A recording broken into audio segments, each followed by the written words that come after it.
After the dismembered body of a 79-year-old woman was found in St. Petersburg, Russia, police have determined the victim was just one of many for a newly identified serial killer called Granny Ripper.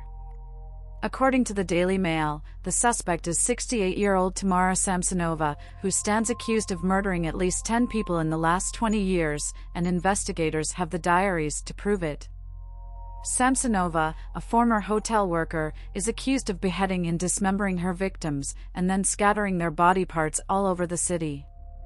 At her home, police found a knife, a saw, and blood spots in the bathroom. They also uncovered black magic and astrology books, in addition to journals, written in Russian, German, and English, which outlined all her disturbing extracurricular activities. Her accounts of various murders include details from a number of unsolved cases where victims were dismembered and their body parts were packed and scattered around town. Samsonova was detained after incriminating CCTV footage surfaced of her lugging around a plastic bag filled with body parts. Police believe the body parts in that bag belonged to 79-year-old Valentina Ulanova, for whom Samsonova was a caregiver. They found Ulanova's headless body near a pond on Dimitrova Street. Samsonova is also believed to be involved in various other murders, including that of a 44-year-old male tenant who was renting a room from Samsonova in 2003.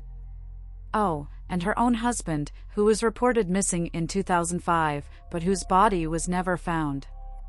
The elderly suspect has admitted to the crimes, but has yet to explain any additional details regarding each individual murder. According to a source close to the investigation, she's either much more stupid or much smarter than she seems. Francisco Guerrero Perez, known as El Calicaro and other nicknames, was a Mexican serial killer who killed 20 prostitutes in Mexico City from 1880 to 1888, and one final victim in 1908. Due to his modus operandi, Guerrero was considered an organized, sedentary missionary killer motivated by hatred, and was frequently compared to Jack the Ripper, whom Guerrero predated. Killing upward of 20 prostitutes, El Calicaro was the first serial killer to ever be captured in Mexico.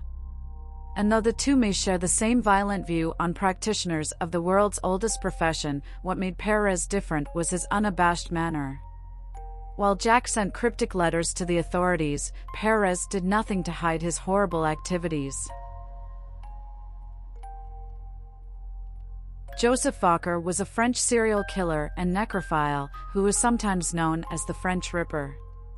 Owing to comparisons to the more famous Jack the Ripper murderer of London, England, in 1888.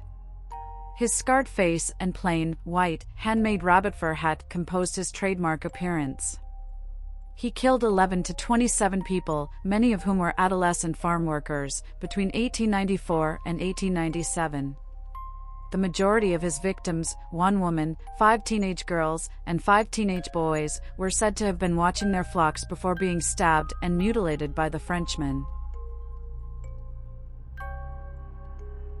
Andreas Bichel enticed young women into his house, under the pretense that he was in possession of a magic mirror, in which he would show them their future husbands. When he had them in his power, he bound their hands behind their backs, and stunned them with a blow. He then stabbed them and despoiled them of their clothes, for the sake of which he committed the murders, but as he killed the young women, the passion of cruelty took possession of him, and he hacked the poor girls to pieces, whilst they were still alive in his anxiety to examine their insides. Catherine Seidel he opened with a hammer and a wedge, from her breast downwards, whilst still breathing. I may say, he remarked at his trial, that during the operation I was so eager, that I trembled all over, and I longed to rive off a piece and eat it. Andreas Bichel was executed in 1809. Antonis Daglis was a Greek serial killer who was convicted of the murders of 3 women and attempted murder of 6 others in Athens on January 23, 1997. Referred to as the Athens Ripper, he was sentenced to 13 terms of life imprisonment, plus 25 years. With 3 victims and 6 more attempts, Daglis preyed on prostitutes. Perhaps one of the youngest serial killers, Daglis got started early. At 14, he'd already racked up a juvenile record. He confesses to hating women of the night and even being tempted to strangle his own fiancée. He committed suicide before he worked up the nerve to do so, though. Peter William Sutcliffe, also known as Peter Coonan, and dubbed in press reports as the Yorkshire Ripper, an allusion to Jack the Ripper, was an English serial killer who was convicted of murdering 13 women and attempting to murder 7 others between 1975 and 1980. He was sentenced to 20 concurrent sentences of life imprisonment, which were converted to a whole life order in 2010. 2 of Sutcliffe's murders took place in Manchester, all the others were in West Yorkshire. Sutcliffe initially attacked women and girls in residential areas, but appears to have shifted his focus to red light districts, because he was attracted by the vulnerability of prostitutes and the perceived ambivalent attitude, at the time, of police to prostitutes' safety. After his arrest in Sheffield by South Yorkshire Police for driving with false number plates in January 1981, he was transferred to the custody of West Yorkshire Police, which questioned him about the killings. Sutcliffe confessed to being the perpetrator, saying that the voice of God had sent him on a mission to kill prostitutes. At his trial, he pleaded not guilty to murder on grounds of diminished responsibility, but he was convicted of murder on a majority verdict. Following his conviction, Sutcliffe began using his mother's maiden name of Coonan. The search for Sutcliffe was one of the largest and most expensive manhunts in British history. West Yorkshire Police faced heavy and sustained criticism for their failure to catch him, despite having interviewed him 9 times in the course of their 5-year investigation. Owing to the sensational nature of the case, the police handled an exceptional amount of information, some of it misleading, including hoax correspondence purporting to be from the Ripper.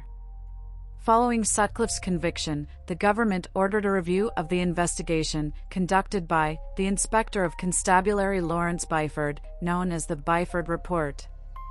The findings were made fully public in 2006, and confirmed the validity of the criticism of the force. The report led to changes to investigative procedures that were adopted across UK police forces. Since his conviction in 1981, Sutcliffe has been linked to a number of other unsolved murders and attacks. Sutcliffe was transferred from prison to Broadmoor Hospital in March 1984 after being diagnosed with paranoid schizophrenia. The High Court dismissed an appeal by Sutcliffe in 2010, confirming that he would serve a whole life order and never be released from custody. In August 2016, it was ruled that he was mentally fit to be returned to prison, and he was transferred that month to HM Prison Frankland in County Durham. Sutcliffe died from diabetes-related complications in hospital while in prison custody on November 13, 2020, at the age of 74.